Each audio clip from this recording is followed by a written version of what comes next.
You are now listening to the Unscripted Ohio podcast, brought to you by Buckeye Grove. For all the latest Buckeyes news, analysis, reaction, and the best Ohio State community on the entire internet, head over to buckeyegrove.com or follow us on Twitter at Ohio State Rivals. Without any further delay, it's time to get unscripted, broadcasting from Podcast Central, a place that is not his mother's basement. Hey, Mom! We get some meatloaf! We promise. Here's your host, Kyle Lamb. Hey, Mom! The meatloaf! Good Thanksgiving to you, everybody, or after Thanksgiving, whenever you may be listening to this podcast. But glad you are back with us here on Unscripted Ohio. I'm your host, Kyle Lamb. We are brought to you by buckeyegrove.com. This is part number 2, part 2, of the Michigan Week preview. Of course, we had the first part, we spoke with Austin Fox of the Wolverine and kind of got the Michigan perspective as we went behind enemy lines. And then we also had SECfans.com contributors Daniel and Josh with their computer modeling, their projections as we discussed what may happen, what the analytics thinks that will come of Saturday between Ohio State and Michigan. So this part 2, we will be speaking here in a few minutes to Bill Bender of the Sporting News. Bill is one of my absolute favorites out there. He does a sensational job covering college football. We will tackle what might happen on Saturday between Ohio State and Michigan, the rivalry, how great it is. We'll also get into some college football playoff scenarios. Ohio State remaining number 10 in the latest college football playoff rankings. That irritated some people, upset some folks. You may have seen me get a little irritated on Twitter, and I want to make it clear, look, I see a lot of people messaging me on Twitter. You can message me too, by the way, at KYLAM8, but I see some people messaging me saying, well, Kyle, there's no reason to get bent out of shape if Ohio State takes care of business on Saturday and in the Big Ten Championship. If they beat Michigan, they would then be in the Big Ten Championship, of course. They have to win that game first or it won't matter. But if they take care of business against Michigan and then go to the Big Ten Championship and take care of business against Northwestern, a lot of people are saying Ohio State will still probably be in. I agree with that completely, and that's why I've been trying my best to qualify my statements about this. My anger and irritation with the College Football Playoff Committee has nothing to do with Ohio State specifically being number 10. Now, don't get me wrong. I don't agree with some of the teams ahead of them. I don't think two-loss LSU deserves to be there. They're living on borrowed time. They're benefiting strictly from their out-of-body experience that they had against Georgia that one day. You look at the rest of their schedule, some of their wins. The Miami win turns out is not that impressive, not certainly as good as it looked at the time. They just have not done much since then. They haven't been playing very well. They struggled against Arkansas. I don't think LSU is a better team than Ohio State right now. Losing 29-0 to Alabama. And please do not say, well, Ohio State lost by 29 to Purdue. I don't want to hear that. That is not relevant to LSU being higher than Ohio State. Bottom line, though, is LSU is just a minor nuisance. There's no threat of them going anywhere. They've already been, dismissed and discarded as far as the SEC championship is concerned. They have no chance to get into the playoffs, so their being ahead of Ohio State is irrelevant. It's just more or less a bewilderment that the committee would keep them there. I have no problem with Washington State being there right now. I don't think they're a better team than Ohio State, but I think they've earned it. Just they're playing a little bit better. I have no problem with them being ahead. I have no problem. You may be surprised to hear this, the way I've ganged up on Oklahoma, but I don't actually have a problem with Oklahoma being ahead of Ohio State either. My biggest problem is 4 spots ahead. That just doesn't make much sense to me. And the latest one, UCF jumping Ohio State. This is my problem. It's not so much UCF being ahead of Ohio State, although I don't think they should be, because their strength of record, despite the fact they're undefeated, their strength of record is not better than Ohio State. And Cincinnati is the only team with even a heartbeat that they've beaten all year. They truly have a terrible, terrible schedule. They have not beaten anybody. The collective and aggregate win percentage of their opponents is just horrible, and that's taking into account Cincinnati, who only had 1 loss. But my issue is, UCF is the second team in the last 3 weeks to jump Ohio State. That is after the Purdue loss, mind you. Okay, so the Purdue loss has already been taken into account, and West Virginia and now UCF have both passed Ohio State, and Ohio State has stayed at number 10 for the past 4 weeks. This is the problem I have with the process. This is the problem I have with, in general, what the selection committee is doing right now, because Oklahoma has given up 40 points or more in 3 straight weeks in succession. They have given up 40-some to Texas Tech, Oklahoma State, and Kansas, okay? In that time, in these same last 3 weeks, nobody has passed them. They've stayed right at number 6, cozy in that spot. The committee has not moved them. But Ohio State has seen 2 different teams jump them and keep Ohio State at number 10 despite the opportunity to move up. And this is the problem I have. It's like teams have jumped Ohio State, teams have not jumped Oklahoma, and there still remains a 4-spot margin between those 2 teams, despite the fact if you look at their resume, their profiles, what they've done, Oklahoma is a horrendous defense, far worse than Ohio State, by the way. Oklahoma's offense is fun to watch. Kyler Murray, really entertaining. I think he's the best player in college football right now, and I actually think that because as good as Tua is, he has so much talent around him. I think Tua is somewhat interchangeable. That Bama machine is winning because of a lot of reasons, Tua included. But Kyler Murray really makes Oklahoma go. I think with as bad as their defense is, and they have some other weapons on offense, by the way. It's not just Kyler Murray, but you take Kyler out of the equation, and I'm not sure Oklahoma doesn't have 3 or 4 losses right now or more. So he is really, really good, and I think he's the best player in college football, and I'm not sure he's going to win it, but I would give him the Heisman if I had a vote right now.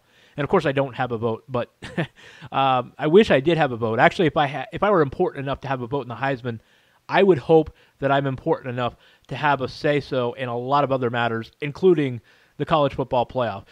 So anyhow, back to the point I was trying to make here is my issue is not Oklahoma even being ahead of Ohio State. It's the difference and the lack of consistency with how the selection committee goes through the process.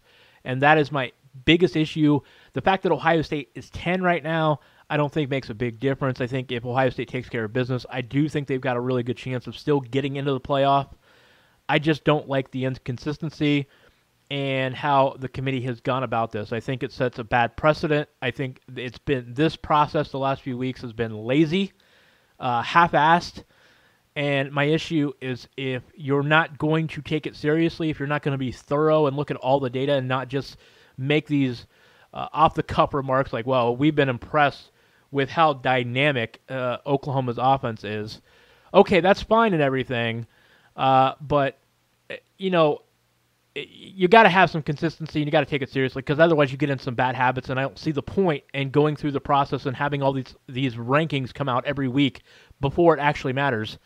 There's no point in doing it if you're not going to be consistent about it. So coming up here, we've got Bill Bender here in a second, and we've got Mark Gibler with the recruiting update. We're going to talk about some interesting news, by the way, on the Zach Harrison front. It was looking really, really bleak there for Ohio State. Maybe that Harrison would go to Michigan, but he made a surprise visit on Wednesday to Ohio State. We'll see what that means. And we will talk about the visitor list coming up for Ohio State. Later in the podcast, I do want to reflect on this Michigan rivalry because it's actually really, really cool for me. It's cool that this is now being played after Thanksgiving. I think, for so long it was the week before Thanksgiving, and now being the week of Thanksgiving, it changed things. The Mirror Lake jump used to be a Thursday. It got bumped to a Tuesday there for a couple of years, and now, of course, the Mirror Lake jump is no more. So not all traditions have held the same, but the Michigan-Ohio State rivalry really stands the test of time, and I think it's unique, and it is the greatest rivalry in sports, and I will explain why, and then I will give my prediction later in the show before we wrap it up. But let's get into the rivalry with Bill Bender of the Sporting News, and then Mark Gibler will be coming up after him. All right, Bill, it's good to be back with you. It's exciting time to be talking football. It's Thanksgiving week, which is doubly fun because you have a lot of good food, and a lot of football to go with it. So glad you could be back with us to talk on a very big week of football. Well, yeah, and then this week, obviously, I love talking to, whether it's a podcast or a station in Columbus or near Ann Arbor. This is the week to do it because so much passion around that game, and obviously this year, I would argue this is a bigger stage than we had in 2016 because of the loser going to feel it a little bit more than they did that year. And there's so much nervous energy about this one because now you've got Michigan, their players, their coaches, their fans especially, know their favorites in this game, which is something that they haven't been very much in recent times. And Ohio State, on the other hand, is kind of nervous because they know they're underdogs, but it's not like they're coming in with the underdog mentality, us against the world, because there's so many problems they've had throughout the year, and there's been so much turmoil. It just there's a lot, I think, nervous energy on both sides of this rivalry this year. Yeah, I think the phrase I use is both sides have reasons to be confident, both sides have reasons to be worried. But you raise a good point because Monday, I forget who asked Urban this question. It was something to the effect of, are you going to use being an underdog as motivation? And he said no.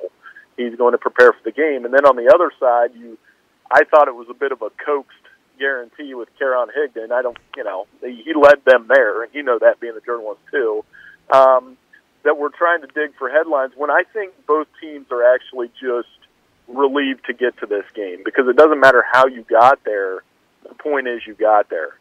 Well, Bill, and that guarantee was kind of funny to me, Bill, because while I don't think necessarily he had to say what he said, it was funny from the standpoint that he wasn't even very confident in the way he delivered the guarantee.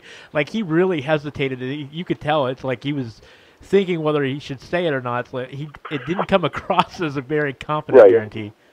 Well, and we all go back to '86 with that. And you try to do the Harbaugh comparison, and Jim Harbaugh, the player, was, for people that are a little bit younger, he's a completely different animal then. He was very cocky, very sure of himself as a player, all the way into his NFL days. And then this year, I noticed a subtle change with him this year. And in past years, you would hear the one game at a time kind of spiel that to me reeked a little bit too much like John Cooper.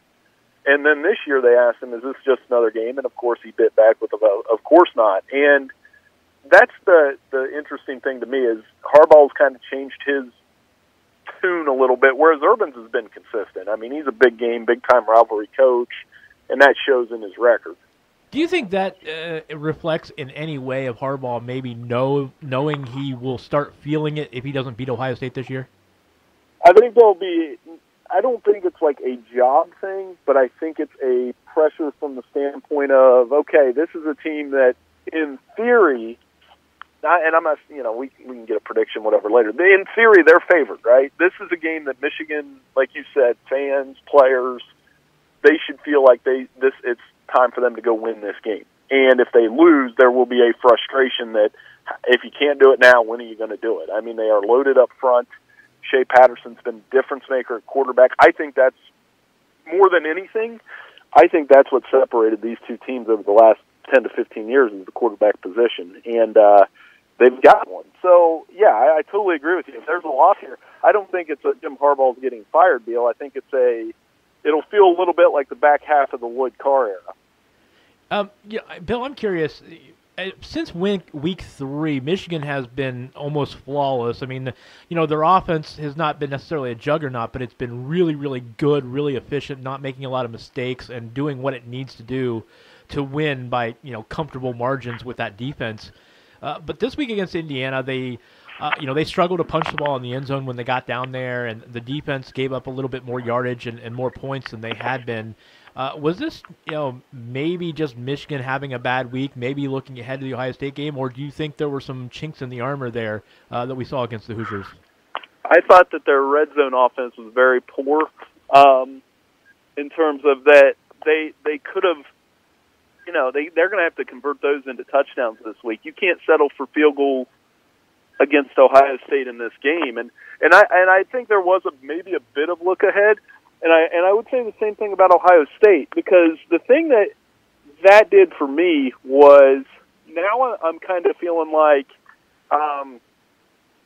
The things that Ohio State does well offensively are going to test Michigan, and the things Michigan does well offensively are going to test Ohio State. And I'm wondering if I picked this game too low. I'm wondering if we're going to see a shootout kind of like '06, where both teams just scored on each other. That could break out, Kyle. I really do believe that. I was thinking the same thing, too. It's like I could see this being a really, really low-scoring game that people weren't expecting, but I could also see it being actually in the high 30s or even 40s, which is something I don't think people were expecting. I think there is a lot of unknown for the Michigan defense just because they have not faced this kind of a passing attack of a team that can put points on the board. I don't know if they will or not, but it really, for me, it is kind of an unknown. Well, I think it's the quarterback, too. I mean, they haven't faced a quarterback who stretches every angle of the field like Dwayne Haskins. And, we all know, and I'm sure you've talked about it, and I'm sorry if this has been repeated, but, we all know how well he played in the game last year in a pinch hit appearance.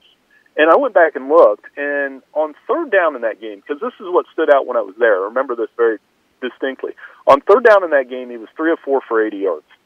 And they were big hit plays to K.J. Hill. Of course, the first one was that huge third down pass to a wide-open Austin Mack. It was just a beautiful ball that he threw there. And that's where I think it's interesting, because I want to see the first quarter, because I want to see how Ohio State adjust to whatever blitz pressure Michigan brings, and they're going to bring a lot, you know that. And then on the other side, I want to see how Michigan adjusts to, here's a quarterback who can throw a 50-yard bomb. The one throw, I think Rabinowitz tweeted this week, that one throw last week, he was like almost on his knee, and he threw it 40 yards down the field. Yeah, that was nuts. So that's where I'm at, Kyle. I think that's the big thing I'm going to be watching at least early in the game. Yeah, I think for me, Ohio State's success is going to be largely predicated on can they sustain the running game, but because I think they can still throw for 300, 350 yards even if they're not running the ball, but I don't think it's going to be an efficient 300, 350 yards. If they have to throw 60 passes to do it, I think Ohio State is in trouble.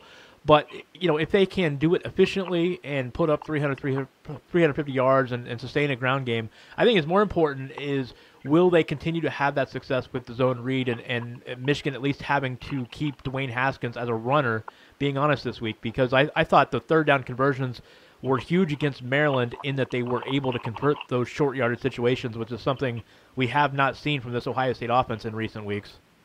Well, and we can go through any phase of this game, but if it's not Michigan, Ohio State, if we don't talk about the running game. And Ohio State has had some ridiculous running numbers the last 3 years ago, or it would have been the first meeting between Harbaugh and Meyer. The numbers were off the charts on the ground.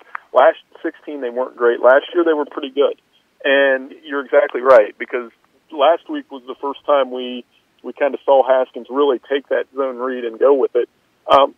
Maybe some of that was the fact that Mike Weber wasn't playing. I don't know, but I think they need that. They need to show that, and they need to have success with that against Michigan. And vice versa. I think Michigan's run game, what I'm also curious to see in-game, and, I'm not the best X's and O's guy. I always confess to that, but the two teams that gashed Ohio State on the ground were Maryland and Purdue, and their offense is a lot different than Michigan's is. Michigan's got more of a, 270-pound fullback, slower developing running plays. How quickly do they try to get Karan Higdon in rush lanes? And that's something I'll definitely be watching on both sides. If Karan Higdon's hitting big chunk plays, Ohio State's defense will be in trouble. Bill, I want to ask a couple questions here, big picture. Is the winner of this game, in your mind, Michigan especially, but is the winner of this game do you think, in the playoff ultimately? Probably. I think Michigan would be definitely, because it really hinges on this Alabama-Georgia thing, which I find so just interesting that we're already giving Alabama a preemptive free pass. Because if let's say Alabama for some reason loses to Georgia, I would take Michigan over them without even arguing it. And I know that's going to be an argument. And then Ohio State, I would think that Ohio State should go, but I think the playoff committee would end up ultimately taking Alabama in that situation. But here's the good news. I don't think Alabama's losing to Georgia. I don't think Alabama's losing at all. But so with that in mind, I think what Ohio State would need to happen isn't that unfathomable. They need Washington to beat Washington State. They need Oklahoma to lose one of two shootouts. And even if Oklahoma wins out, that's where I think this would come down to if Ohio State wins. I think it would come down to an argument between Ohio State and Oklahoma. And I saw you tweeting a little bit about this, and I found it very interesting that you made a good point that, yes, Ohio State is going to get penalized for that loss, but why aren't we looking at the rest of the schedule? I think that's a very valid point. Yeah, and I think it just goes to show, because Ohio State, even after they got penalized by the committee in the first rankings, they've had a couple teams pass them since because of the eye test and because of the close calls. But Oklahoma, has given up 40-plus points in 3 straight weeks, and they haven't been penalized. And that's where I'm not understanding the lack of consistency there from that logic. I do think it's going to be close. Like if Ohio State takes care of business against Michigan and Ohio State wins the Big Ten championship, I think there is a conversation, and I'm not ready to say that the committee is going to put in Oklahoma necessarily if they win out. But I'm just wondering, why aren't we seeing that consistency right now at this point in the process? I agree. And I think the other thing to keep in mind, here's how this is an honest assessment and as objective as I can be as possible. If you lump Ohio State, Oklahoma, UCF, and Washington State in that group together right now, that's kind of behind the top 5. And I think Georgia's going to lose, so I'm going to cross them off. And I have no idea why LSU's 7. You and I could talk about that for 45 minutes. I don't have a good answer, Kyle. So, but back to my original 4 I was talking about. I objectively think Washington State's playing the best football of those 4 right now, but I also am not sure they're going to beat Washington in the Apple Cup because their defense has been a little bit better than Oklahoma and Ohio State. Their offense is very comparable. They've got a quarterback throwing it all over the place. I actually think these games in the next couple weeks are going to decide, out of Kyler, Haskins, and Gardner Minshew, who's going to finish second in the Heisman Trophy race, because right now it's Tua's to lose. But again, that's why I think Ohio State, I didn't really freak out about their ranking yesterday, because to me it's right in front of them. And you're not going anywhere if you don't win Saturday anyway. And I think Urban Meyer knows that. Yeah, those who follow me on Twitter, I tried to make that clear. I'm not really coming at this from Ohio State's ranking. I don't think Ohio State's ranking is a problem right now, and I don't actually think it's that big of a deal, because I think if they win out, they've got still a good chance to get in, as long as Alabama doesn't lose to Georgia. Then I think there might be an issue. But barring that happening, I think Ohio State still is in a good position if they win out. It's just I don't like the process.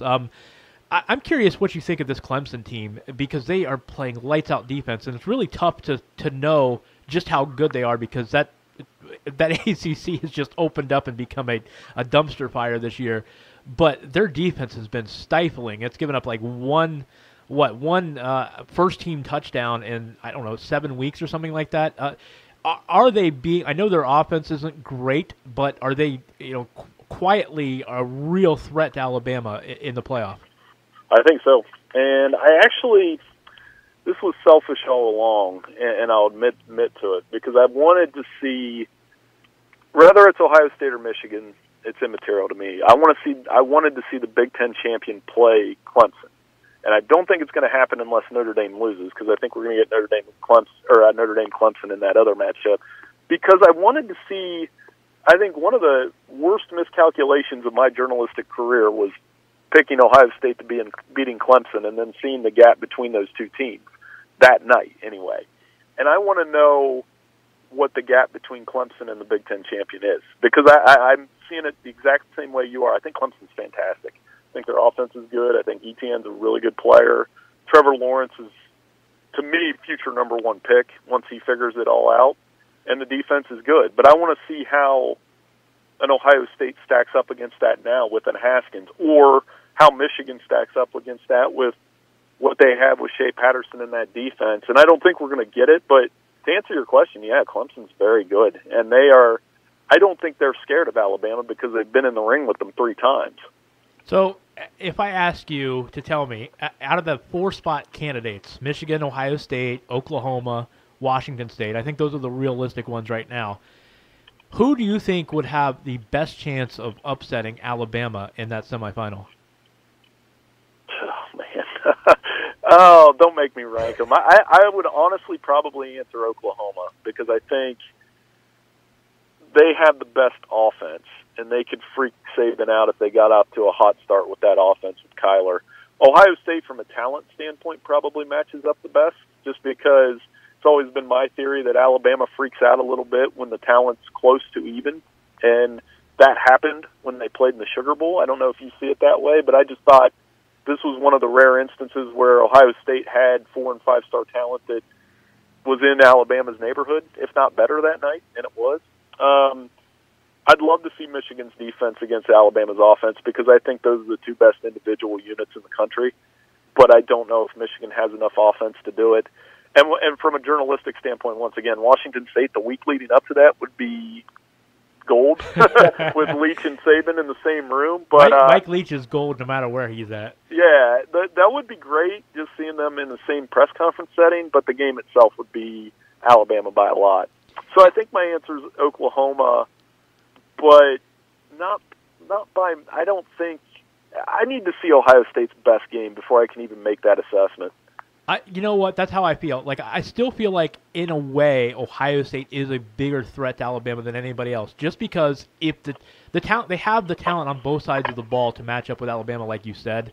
Like, Oklahoma's offense is the best out of that group. Michigan's defense is by far the best out of that group.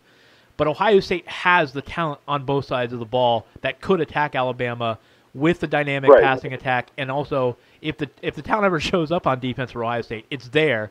We just have to see it. I think in a game like this against Michigan, I think we'll get an idea if Ohio State is capable of beating an Alabama by what they do this week. Well, I made the joke, I think it was mid-season, where I don't know if this was before the last time we talked, where I was like, and this is a hyper-political answer, but I would take Ohio State's offense and Michigan's defense against Alabama and see where that would go. But those two fan bases, I don't think they would agree to those terms. Yeah, I don't think so either. I think it's all or nothing for both of them right now. So, well, what are you feeling on this game Saturday, Bill? How do you see this playing out? Now you're going to make me say it on the air. I did pick Michigan to win. I think I had 31-26, but I will couch it this way. And this is I think I've been with Sporting News doing college football since 12, so it was the year after. I picked Ohio State every single year. And I think there are two things at work here. Like I said, if there is a lot of history in Ohio State's favor, and if they play their best shot, and here's who this game is on. If Jim Harbaugh plays it conservative in the second half and doesn't turn Shea Patterson loose, they will lose this game. They will lose this game because Urban Meyer's not going to play it conservative with Dwayne Haskins. That, like he said, I thought this was an interesting point about the Maryland game, that they came back from 3 14-point deficits. The game's never going to be over till 0-0-0 with Ohio State. But I picked Michigan 31-26. I do think they've been the more consistent team this year, and I get that, emotion goes into this game, and if Ohio State rides that emotion, they can win. So I hope you don't banish me from this podcast, but that's just that's kind of like going off the line, the smart pick. But, again, it's on Michigan. They haven't won there since Drew Henson was quarterback.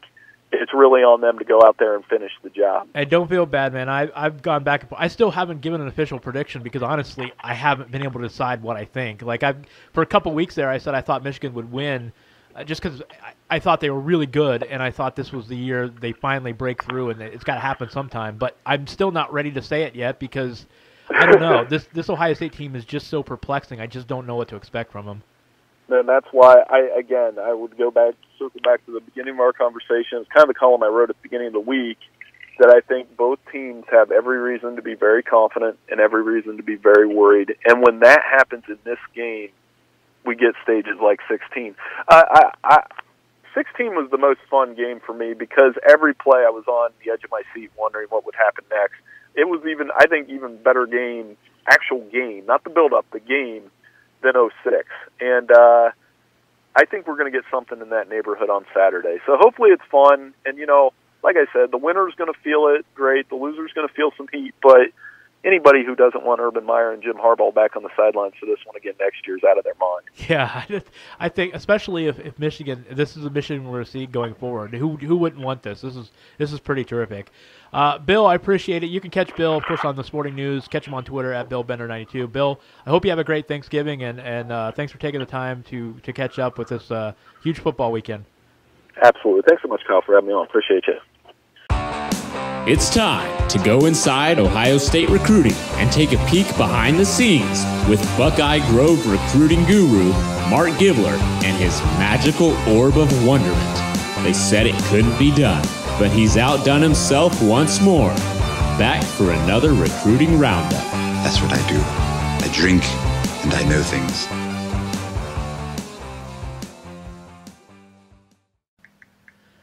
All right, Mark. So I'm glad you are back. It is. It's been you mentioned a couple weeks ago when we spoke. This was going to be a pretty big week as far as visitors are concerned for Ohio State, and so I trust the list is. I trust the list is in place, and we'll get to that here in a second. But it's so funny because we were just talking about I had these visions of grandeur that I was going to go a whole recruiting segment with you and not bring up Zach Harrison. And then, lo and behold, on Wednesday, some Zach Harrison news comes out that Harrison made an unofficial visit over to Ohio State. So, if you would give a little background on this visit and what do you make of it? Yeah, I think it's really interesting.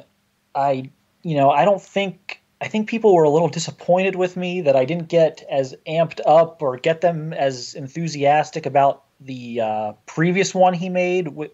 He made that kind of surprise midweek academic visit not too long ago, and I think everyone wanted to get really excited about that, and it just knowing kind of how that came together versus how this one came together, I think this one's a lot more telling. I think the first one was there was some coaxing there to get him to do this, okay? And to kind of go over there and do the academic stuff, and that's why and everyone's like, oh, this is great news for Ohio State. I was like, whatever. I didn't think it was much. This was Zach's idea today. As I posted on our site, he kind of has a Michigan-Ohio State game tradition where he and his buddies, some of his teammates and some of his other friends from school kind of get together and watch the game, and then hang out, watch college football all day, and eat pizza or do whatever guys do these days. But and so he wanted to do that. I mean, he's going to be going to college, and whether that's Ann Arbor or Columbus, to be determined. But this was kind of his last chance to kind of do this and just kind of be a normal kid, which he continually tells me he wants to be. He just wants to be a normal kid. Doesn't want to be called a 5-star. Doesn't want to be called this and that. So, so he wasn't going to make it to the game. So he decided on his own, without any coaxing from anybody, that he wanted to go over and watch practice and hang out with the coaches. And I've talked to a couple other people today. In addition to the exchanges I've had with Zach over the past couple weeks, I've talked to a couple other people today, and they all took this as a pretty positive sign in terms of it's not a done deal to Michigan or anything like that, and that certainly he was not going to waste his time today going over to practice. I mean, and I think my favorite conspiracy theory was he was going to tell the staff that he's going to Michigan. Oh Lord!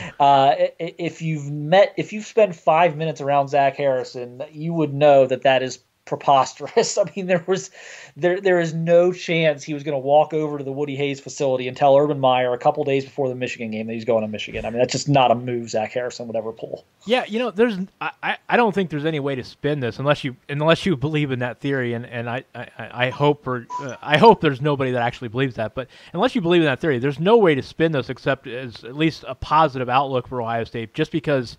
Unlike going over for maybe the Ohio State-Michigan game on Saturday, where you could say, well, he's just taking in a free game. But there's no way. I mean, nobody's going to do that to go over on a Wednesday practice just to see things. So, and I got to give you credit because, there was a lot of Michigan momentum a couple weeks ago, and you said, yeah, I think they're the leader. But you also, I remember you telling me, I'm not ready to call it yet. I think people just need to wait and let this play out. And sure enough, this visit, to me, this is at least a sign that Ohio State is still in the running. Michigan, maybe they are the leader, and maybe that's where he ends up going. But this feels like Ohio State still has a pulse here. Yeah, there's just I can't emphasize this enough. There's no chance this happens today if he's set on Michigan. If he's 100% ready and set on Michigan, this kid just really does not waste time. He really does not. He doesn't love this stuff to begin with. I think what today is I think that's the one part of the process he has liked. I think he likes going to practices and watching teams and how coaches coach and how these guys get ready for the game. I mean, I think that's the one part of this process he's genuinely enjoyed, but this just isn't something. I mean, he just wouldn't do it. Yeah, he just wouldn't. I've gotten to know him too well, and he's not a game player, and it just so yeah, it's still in play for Ohio State. It looks like, and again, we got a few days here for things to get shuffled around, maybe change a little bit. But right now, I've been told he's going to do in-homes. Probably, I would say definitely all three: Penn State, Michigan, Ohio State. Penn State on Monday, I am told, is expected to go in the home on Monday, and they will probably use their head coach in home with James Franklin. And I think that's all that's been discussed so far in terms of having a penciled in date. I would expect Ohio State and Michigan as well. I don't know when he's going to. Well, I kind of know when he's going to do it. He's going to do it. He's going to do it when he knows where he's going. But yeah, as far as giving you a time frame beyond that, no. He intends to sign on December 19th with the school of his choice. So I think it's still a battle. I just think people have looked at recruiting over the years, and they'll see kids that it's like, okay, come on, dude, you know where you're going. Why are we dragging this out 2 or 3 months? And I think they've applied that logic to Zach, where, oh my God, look at all the visits he's taken. He must know where he's going, and he just doesn't. He's not. You can't paint him with that same brush that some of these other kids that. It's the worst kept secret in the world where they're going. Now, this kid's genuinely torn. Yeah, I got to tell you, when FutureCast went live and launched on Rivals, I put in a pick to Ohio State for Zach Harrison, and a few weeks ago when all the momentum for Michigan started coming around, I'm like, should I change it or should I leave it? And I left it because there's something about this one, and I can't explain it, but it just. I have one of those feelings where it's like I just have to see it actually happen before I'm convinced he won't end up at Ohio State. And it's not that there aren't reasons to think he won't end up at Michigan, but I don't know. I just felt all along it just for some reason it doesn't feel over yet. No, and just like I've said this a few times lately, it's just just when you think a team's got momentum with this situation. It doesn't. Penn State had some really. I mean, I've said this a few times now. Penn State was in fantastic shape about a year ago at this time, and they had really got off to a great start, and they just kind of lost momentum a little bit there in the spring, and Ohio State really grabbed it. Penn State had lost their momentum, and then Michigan hadn't yet really got things going back after a couple of visits. It didn't really go that well at the beginning of the process for them. And then Ohio State was a pretty decent favorite, I would say, in the late spring, early summer. And then he had those back-to-back official visits to Ohio State and Michigan, and everything just kind of got jumbled for him, and Michigan took advantage of it. And I think I don't think he ever looked at any of the Zach Smith stuff and said, well, that's not good for Ohio State or anything like that. But at the same time, when that stuff's going on, it's hard to improve your chances with a kid while you're dealing with all that, if you're Ohio State. It may not be directly hurting you where the kid looks at that as a negative or says, well, I don't want any part of that situation. But at the same time, it's really hard to, increase your chances with a kid while you're dealing with a lot of those distractions. So, Michigan was able to really do a nice job the last few months, and certainly still has a chance. I mean, I'm not going the other direction here saying, well, now it's Ohio State for sure or anything like that. But it's still a battle, and I think people have consistently jumped the gun on this kid for 2 years, and it's just like when he knows he's going to just let it out. So there's not going to be this 2 or 3 month window of of, well, just get it over with. We all know where you're going. No, it's not going to be like that. When he knows, it's going to be over. Yeah, I agree. So we have a pretty big visitor list. So what are the highlights of who are the key guys coming in here this weekend for Ohio State? Yeah, I think certainly we can look at the official visitors. One interesting storyline there: 3 defensive tackles making official visits this weekend. Kayvon Butler out of Toledo Whitmer, committed to Kentucky right now. That commitment is, I'll be nice, is shaky. It is a shaky commitment. And that's, like I said, that's being generous to Kentucky, I think, right now. We've talked about the academics there. He's worked very hard. I mean, I was told by a lot of people, even people at Whitmer, back in the winter last year, that, there was no chance that this kid was going to qualify. And, I normally don't, discuss this type of stuff, but, Kayvon has been very upfront about it. So he's put it out there for discussion. So, but he took some summer classes and everything, to get himself in a better situation. And if Ohio State looks at things and they're confident that enough progress has been made there and he gets the green light, I think we're going to see a flip there ultimately, but that may not come until February, though. I know he's making his official this weekend right now, or that's the plan. But that could be something that drags. But then you got Devon Ellis and Jared Hunt. Ellis is out of McDonough High School in Maryland, and Hunt is out of Christ the King in New York City. And these are both guys that have been on the radar for a little bit, and they're probably both leaning to Penn State today. So, it's now or never for Ohio State in terms of those two, as far as, okay, you got it. If you're going to make your move, now's the time. They're going to have to make a jump here this weekend. But, both kids do really like Ohio State, so, it's definitely worth watching. And, we also have Renardo Green coming in, Florida State defensive back commit corner. And that's kind of a mystery. I've been sitting here kind of wondering the last several months, what are they doing with at corner in this class?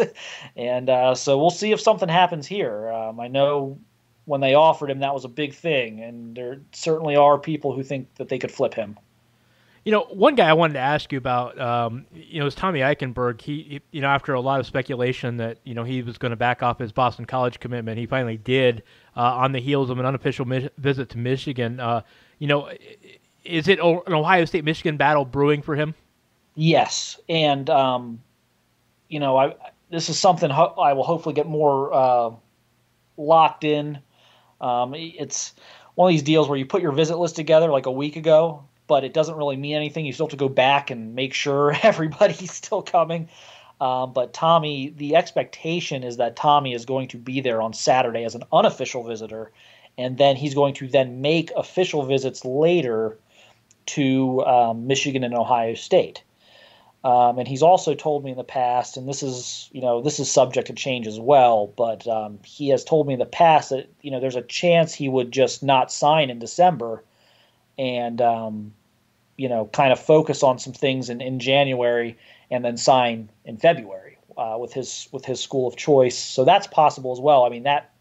That could, who knows? He, like I said, he could flip on a visit here in the next couple of weeks somewhere, whether that's this weekend or if he makes a December official visit or two, or he could opt to go to February. I know it's not exactly profound there, but that one's pretty fluid still. But he's expected there Saturday, and it's very much Ohio State and Michigan. I still like Ohio State. Michigan has done well the last few weeks. They were playing from behind on this one. They've done a nice job, I think, to make this interesting. But I still think, end of the day, this kid grew up an Ohio State fan. I know his brother went to Notre Dame, but this kid grew up an Ohio State fan. This is the offer he really wanted early in the process, and I think they can get this one done. And it's just going to be a matter of when he decides to go through with some of these officials and just kind of the timing of everything. Yeah, I think Ohio State right now just close out with some guys like Eichenberg and some of these in-state kids and close out a decent class. Keep it a top 20 type class, and then if, barring any lack of bombshells in in the off season, then I think Ohio State is perfectly positioned for a great 2020 class and maybe a rebound next year. Yeah, I'll say it again. I know since my 2019 outlook was maybe a little underwhelming, I'll say it again. They are in fantastic shape with Mikhail Sherman out of Washington, D.C., 5-star linebacker, defensive end in 2020. And a guy for my money is right in the mix as the top prospect in the class nationally. And he's on the visitor list this weekend, unofficial visit, big visit in terms of just continuing to move in the right direction with him. There's some Fred Davis is coming up. It's supposed to be his first. This would be his first visit. 5-star corner from Jacksonville Trinity Christian. Also, another 2020 guy that did not make it up in the summer when Miles Brooks, his teammate, came up. So this would be Fred's first time in Columbus. Obviously, they just got Marcus Crowley this past 2 weeks ago, I guess. But there's a lot brewing in 2020, and I think there could be a lot of excitement this weekend coming out of that. Just in terms of maybe a commitment or two, and then certainly maybe definitely some good momentum with some of these guys that I think they're doing a good job with right now. Julian Fleming, another one, receiver out of Pennsylvania, top 100 type of guy. So, it's not great right now in 2019. There's a lot of just weird stuff, but there's still a chance to sign a good class there, and then 2020 is looking, really strong at this point. Well, Mark, we will appreciate the update, and we'll certainly get back at you next week if there's. We'll see how things shake out from the weekend. But hope you have a good Thanksgiving there, partner, and we'll catch up again very soon. Okay, sounds good, man. Have a good one. Stretch runtime here at Unscripted Ohio. Kick up your feet as we cross the finish line with the Buckeye Beat, the latest in Ohio State news and notes. Kick the tires and light the fires, Big Daddy. All right, ladies and gentlemen, before I wrap it up here, it's prediction time. But, before I actually come out with my official prediction, and I'm kind of doing this on the fly because I've thought so much about this. I went in, even before the show, I was trying to decide, am I going to give an actual prediction? Because I really don't know where to go with this game. It's so difficult. When Daniel and Josh were on the first part of this episode yesterday, they were talking about how they think it's actually, and I respect their opinion because I'm sure that, they've got data that says this, but they were talking about how rivalries are actually easier to analyze and project. And, in my experience with this Ohio State-Michigan game, that's just not the case. Maybe that is true as a whole, but man, there's been so much unpredictability about this game in the past, and it's not just with who wins or loses, but it's also with, there are some years where it's just so much closer than you think it's going to be. And the thing is, there are a lot of games where Ohio State should have been 2 to 3 touchdown favorites over Michigan, or, they were expected to win by 10 to 20 points, and Michigan just takes it right down to the wire. And that's happened in the past with Ohio State against Michigan as well. So it's not just a one-sided thing. But this game has been traditionally so difficult to handicap, so tough to project. And there is a lot, I know the data says that Michigan is somewhere in the neighborhood of 4 to 10 points better than Ohio State, especially before you account for home field advantage. Home field advantage in college football is generally worth 3, for bigger games, sometimes 3.5, 4 points as far as Vegas is concerned. And, Michigan is the better team on paper.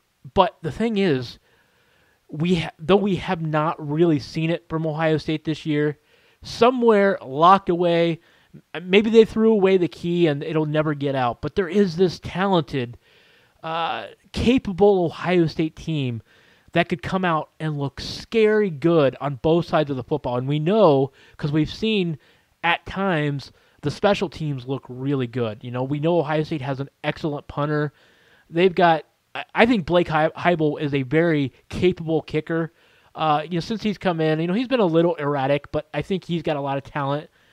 The kick return game has been much improved. Remember, a couple years ago, it was really hairy looking there. Last year, it looked really hairy there for the first half of the season, but they've got that under control. The return games have been good. Not great, but good. But this Ohio State defense, despite what we have seen from them all season long, there's just a part of me that thinks they're just so close, and I can't put my finger on it, but they're just right there. And, Bill and I talked about it earlier. It's like, who do you think has the best chance of beating Alabama? And it's easy to say Michigan because of the defense, or you could say Oklahoma because of the offense. But Ohio State is the team, in terms of talent, that could go pound for pound with Alabama, both offensively and defensively, as well as special teams.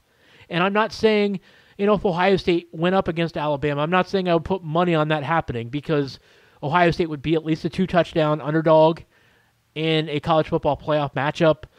And to be honest, I would not put any of my hard-earned money, or very hardly earned money, I would not put it down on Ohio State, because they're too unpredictable in such a big stakes game.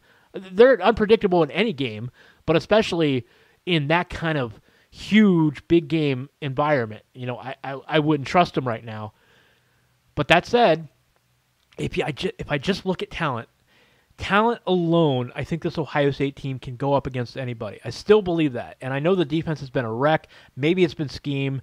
Maybe it's been poor play by the linebackers and secondary. Maybe it's a little bit of both. But whatever the reason, the linebackers are not lacking in talent. They're not lacking in speed. Pete Warner was a track guy. Malik Harrison was a track guy. Tuff Borland, maybe you could argue he's not as fast right now because of the injury, but when he was at full strength, or is at full strength, he is not slow. Is he as fast as some of Ohio State's linebackers in the past? No, probably not.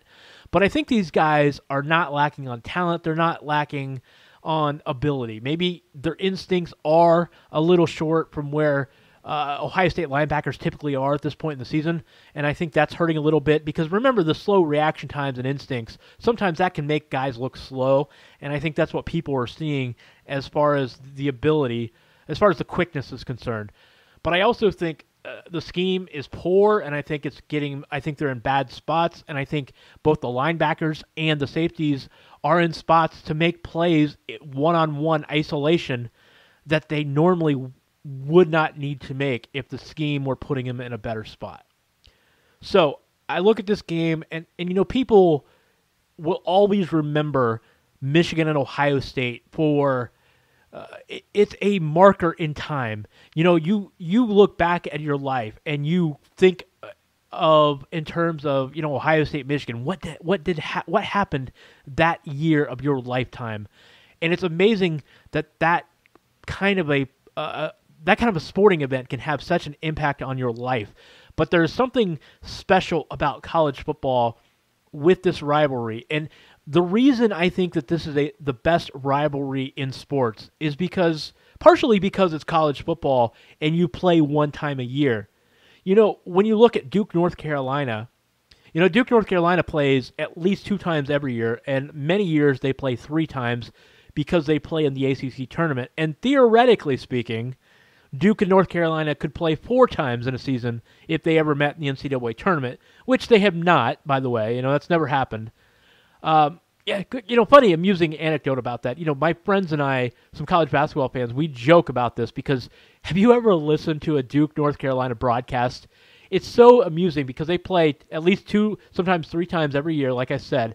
And every time they'll mention, well, Duke and North Carolina have never played in the NCAA tournament. And they say it with such shock. It's like, did you know they have never played in the NCAA tournament? And it's like, yeah, actually, we do know that because you mention it every single broadcast, at least twice a year. We hear you guys bring this up, that they've never met in the NCAA tournament. But, so Duke, North Carolina is a great matchup. But because you see it at least a couple times every year, I think it loses some of its luster on the national stage. The Yankees and Red Sox play, 19 times a year? So for as good of a baseball rivalry as that is, you see it happen so many times throughout the course of a summer. 19 times these teams are playing, and that's not counting, like this year they played in the playoffs. So there is something special about college football, a big rivalry, and where you've got, the Iron Bowl where Auburn and Alabama are in the same state. You've got Michigan State are in the same state. Some of these bigger college football rivalries have been born because of long-standing relationships of teams that have been playing since they were starting college football and are in the same state boundaries. But with Ohio State-Michigan, it's unique because it is probably not only the most special rivalry in college football or college sports or maybe all of sports, but it's also unique because it is not involving teams that are from the same state. And I think that's what makes the rivalry so incredible. So when you look back on your life and there's just something great, it's like, a Coliseum showdown when these two teams get together. You see the maize and blue and the scarlet and gray, and there's just something magical about it. And that's why I love this rivalry. It's the hype and the build-up all week long. There's just nothing like it. There's nothing to compare in sports. The feeling of either winning this game for Ohio State or Michigan or losing the game knowing you've got to go another 365 days and you got to feel the sting of that loss. Because most of the time, if you lose this game, you're not only losing that rivalry game, but you're probably not winning the Big Ten title. And now it probably cost you a chance. This year, for sure, it would cost you a chance to go to the college football playoff. Of course, the playoff wasn't around for most of this rivalry, but now it adds extra fuel to the fire, extra stakes. So this rivalry is the best in college football. I think it's the best in all of college sports and maybe all of sports because of the unique nature of playing just one time a year, and you're not going to get a chance to play again for another whole year long. So, look, this is a great rivalry. I love the Thanksgiving Day tradition, or the Thanksgiving week tradition, I should say, and I love the hype and the build-up. It's so tough to give a final prediction, but I'm going to do it. I'm going to go out on a limb, and I've been saying for the last couple weeks that I thought this was Michigan's year. I thought that they were going to get it done. And look, Ohio State has not been playing as well as Michigan. But I got to be honest, I'm going to go with the home team here. I'm putting on Brutus Buckeye hat, the mask, the helmet. The reason I'm doing it is because I think Ohio State's pass game is going to present a problem that Michigan has not seen this year. I think Dwayne Haskins showed some leadership ability and some playability against Maryland that we have not seen so far this year. I think the Buckeyes get it done. I think the defense plays just well enough. Ohio State 34, Michigan 31. Buckeyes win, go to Indianapolis, win the Big Ten title game against Northwestern, and make the college football playoff. How's that for a prediction, Buckeye fans? Do you like it? I hope so. We're going to end on a high note. Always leave them wanting more. Buckeyes 34, Michigan 31. I'm Kyle Lamb. Catch me on Twitter at KYLamb. We'll be back on the Unscripted Ohio podcast to talk about a Buckeye victory on Monday with Kirk Barton and Ross Fulton. You can catch us on BuckeyeGrove.com every Monday and Friday. We are on iTunes, SoundCloud, Google Play, and Stitcher. Find, follow us, rate us, review us. Be back on Monday. We'll break down the Buckeyes and Wolverines. Have a great weekend, everybody. Hope you had a great Thanksgiving. Go Bucks. You can get new episodes of Unscripted Ohio on Mondays and Fridays exclusively at BuckeyeGrove.com or anytime on SoundCloud, iTunes, Google Play, or Stitcher. Be sure to subscribe to stay up to date on all things Ohio State.